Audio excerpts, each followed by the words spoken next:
Hey everyone, welcome to Health Psych with Ms. M.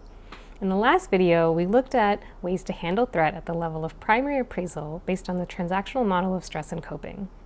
In this video, we'll look at ways to cope at the level of secondary appraisal. Coping methods can be anything that feeds our soul or brings us joy, because that increases the feel-good neurotransmitters dopamine and serotonin while getting us out of that worry or rumination hamster wheel. This can include healthy hobbies that get us into that flow zone of the Yerkes-Dodson curve. It can look like spending time with close others or in nature, which also just gets us away from screens and can help broaden our perspectives towards issues. Have you ever had a eureka moment in the shower as soon as you stepped away from aggressively trying to solve a problem? If you've heard that expression, what doesn't kill you makes you stronger, there's another bell curve in psychology that suggests that a moderate amount of adversity can actually make us more resilient to stress. It suggests that some trauma can help us grow, and this is known as post-traumatic growth. It's like my older brother says, these gray hairs don't come from nowhere.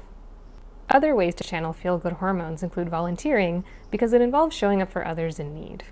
Physical health behaviors that affect mental health, such as adequate sleep opportunities, eating healthy, and exercising, can also have that bottom-up effect on improving our psychological health. So eat those avocados and almonds and get that physical activity, which can also help us feel mentally stronger. Going through the appropriate sleep cycles and stages can help us feel refreshed the next day and also just cognitively more alert and less anxious.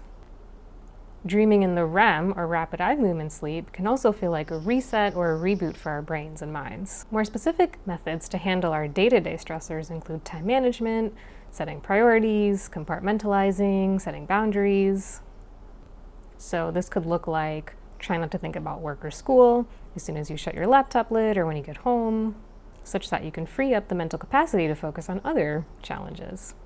Boundary setting is another hot topic in mental health, because it makes us think about what behaviors we won't tolerate from other people, and also we can set boundaries within ourselves, such as around screen time, alcohol consumption, etc. It's important to note that if your stress is at a level 10, it's okay to engage in some less healthy coping methods like having that extra cookie or that extra drink, as long as that can get you down to a lower stress level where you can engage in some of the methods discussed here. It becomes a problem when the maladaptive methods become our go-to to numb ourselves away from pain or stress in life or against our thoughts and our feelings, because that can be a gateway to addiction. In the last video, I'd love to hear your thoughts about how you cope with and deal with stress.